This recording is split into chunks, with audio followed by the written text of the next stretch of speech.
Assalamualaikum dan salam Malaysia Madani. Bersama-sama saya Suaran Shah dalam Berita Pagi Sabah edisi Rabu 27 Mac 2024. Pewujudan Eastern Sabah Security Command ESCOM sejak 11 tahun lepas memberi impak positif dalam menjamin keselamatan penduduk di Pantai Timur Sabah.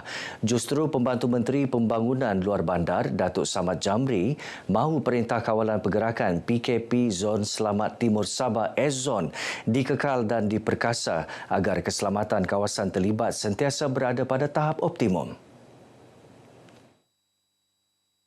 Datuk Samad menyatakan demikian pada sesi libat urus ESCOM di Dewan Serbaguna Beluran. Ianya patut ataupun harus terus diperkasakan untuk memastikan bahawa keselamatan di pantai timur Sabah ini akan terus kekal selamat dan juga ianya dapat memberikan keyakinan kepada masyarakat untuk aktiviti nelayan, ekonomi dan sebagainya. Datuk Samad berkata, kesiapsiagaan ESCOM menerusi PKP EZON juga telah meyakinkan lebih ramai pelancong dalam dan luar negara untuk datang ke pantai timur Sabah. Pejabat Kesihatan Sandakan mengeluarkan 11 notis terhadap premis dan pengendali makanan dalam Ops Bazar yang dijalankan sejak awal Ramadan. Operasi berkenaan melibatkan pemantauan pematuhan terhadap Peraturan Kebersihan Makanan 2009 dan Akta Makanan 1983. Pegawai Kesihatan Sandakan Dr. Muhammad Faiz Gahamat berkata daripada jumlah itu 5 notis berkaitan premis, 4 pengendali makanan dan selebihnya kebersihan makanan. Konsep penguatkuasaan dari pejabat kesihatan ini kita bukan saja menghukum tapi juga kita memberi pendidikan kesihatan lah. Kita harap dapat mengelakkan kejadian wabak keracunan makanan, penularan penyakit-penyakit yang dibawa oleh makanan dan air lah. Bercakap kepada pemberita di Sandakan, Dr. Muhammad Faiz berkata, notis tersebut akan dihantar ke Pejabat Timbalan Pendakwa Raya untuk siasatan dan jika didapati bersalah, pihak berkenaan boleh dikenakan kompaun. Seramai 38 petugas kesihatan dari Unit Keselamatan dan Kualiti Makanan terlibat dalam operasi tersebut di 3 lokasi yang menempatkan 249 gerai serta lebih 500 pengendali makanan. Kira-kira 400 pegawai dan anggota polis pelbagai pangkat serta pesara polis diraihkan dalam majlis berbuka puasa bersama Yang di-Pertua Negeri Tun Dr. Johar Datuk Mahiruddin sempena sambutan Hari Polis ke-217.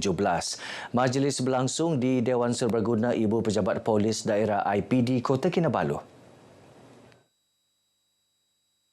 Hadir sama isteri Yang di-Pertua Negeri Tuan Nolida Tan Sri RM Jasni, Pesuruhjaya Polis Sabah, Datuk Jaute Dikun dan isteri Datin Nur Hayati Farhana Abdullah selaku pengerusi Perkap Kontingen Sabah serta kepimpinan tertinggi PDRM Sabah.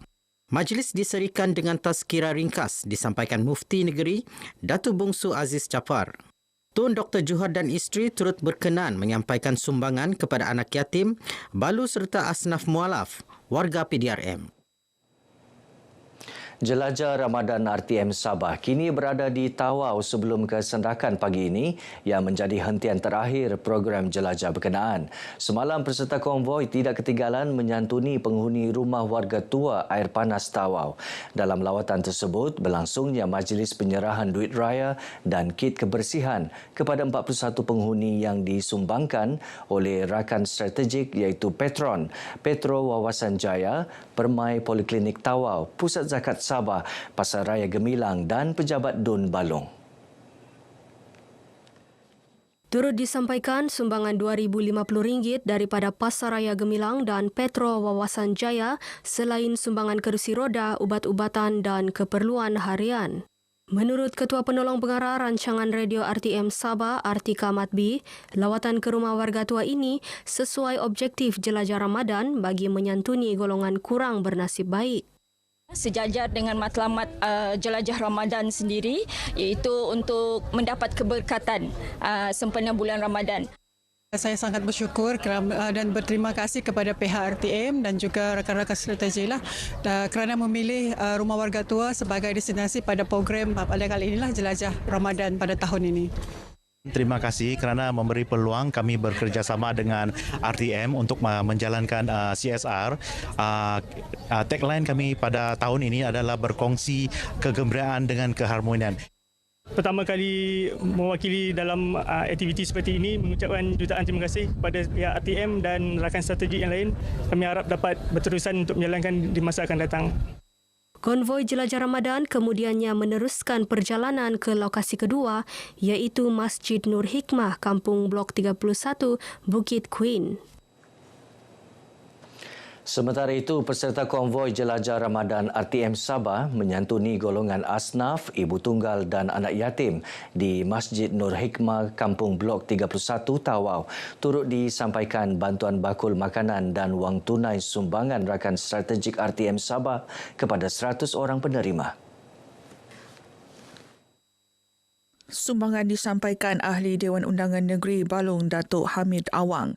Ketika ditemui pemberita, Datuk Hamid berkata program Jajah Ramadan ini amat bermakna kepada masyarakat Balong. Kita berharapkan dengan adanya bantuan bakul makanan ini akan sedikit sebanyak meringankan beban masyarakat dalam bulan puasa, bulan Ramadan yang mubarak ini dan seterusnya menyambut Hari Raya Aidilfitri yang menjelang tiba. Tahun ini bertemakan setulus hati, mencerminkan keikhlasan RTM mendampingi rakyat, khususnya penonton RTM di seluruh pelosok negara. Kami tidak dapat membalasnya, hanya Allah saja yang membalas. InsyaAllah. Nah, semoga program ini berpanjangan. Kami di bawah Yayasan Ikram Malaysia bersama-sama menyumbangkan pek beras sebahagian daripada program Rayuan Ramadan yang sebenarnya dilakukan di seluruh Malaysia, di setiap negeri, di setiap daerah. Sambutan pun cukup bagus dan sesuai dengan kami punya tagline, iaitu kongsikan kegembiraan dan keharmonian. Mengeratkan hubungan antara agensi yang selama ini kita tidak mengenal, tapi melalui program ini kita boleh saling mengenal dan dia sekaligus menjadi syiar Ramadan itu sendiri. Turut disampaikan sumbangan RM2,000 daripada Yayasan Kebajikan Sabah kepada Masjid Nur Hikmah, Kampung Blok 31. Nasib 29 ketua isi rumah mangsa kebakaran di Kampung Laut Bungawan terus mendapat perhatian pelbagai pihak. Antaranya Yayasan Nur Jauhar yang tampil menyalurkan bantuan, barangan keperluan asas dan wang tunai bagi meringankan beban mereka khususnya menjelang sambutan Hari Raya Aidilfitri. Sumbangan disampaikan oleh isteri Yang di-Pertua Negeri Tuan Puan Nurlidah Tan Sri RM Jasni yang juga penaung badan amal itu di Dewan Surau Kampung Laut Bungawan.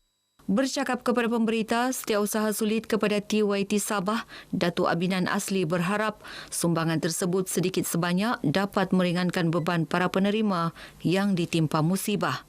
Yayasan Nur Jauhar amat bersimpatilah di atas musibah yang berlaku. Diharapkan sumbangan daripada Yayasan Nur Jauhar dapat membantulah ataupun meringankan beban kepada mangsa-mangsa yang terlibat. Tuan Puan Nurlidah bersama rombongan Yayasan Nur Jauhar turut dibawa melawat ke tapak kebakaran yang berlaku 4 Mac lepas yang memusnahkan 15 buah rumah. Majlis bersungkai anjuran Pertubuhan Kebajikan Islam Sabah Perkis Kota Kinabalu yang mengetengahkan konsep tradisional berlangsung meriah dengan kehadiran kira-kira 300 orang. Program anjuran bersama Pertubuhan Wanita Sabah Pewasa dan Permata Tijara Sabah dengan kerjasama Parlimen Sepanggar turut diisi dengan program Bicara Ramadan. Ahli Parlimen Sepanggar Datuk Mustafa Sakmud berkata, budaya tradisional dapat menghasilkan kehidupan yang rukun, sejahtera, stabil dan harmonis. Justru katanya, ia perlu dipertahan dan dilestarikan sebagai khazanah warisan kebudayaan. Tambah beliau, program seumpama juga wajar diteruskan dengan kerjasama semua pihak sebagai wadah merapatkan ukhuwah dan menyemarakkan semangat perpaduan sedia ada. Baik, paparan itu mengakhiri Berita Pagi Sabah kali ini. Menyusul selepas ini Berita Pagi Sarawak. Dari sungai hingga ke segara, Palestin pasti merdeka.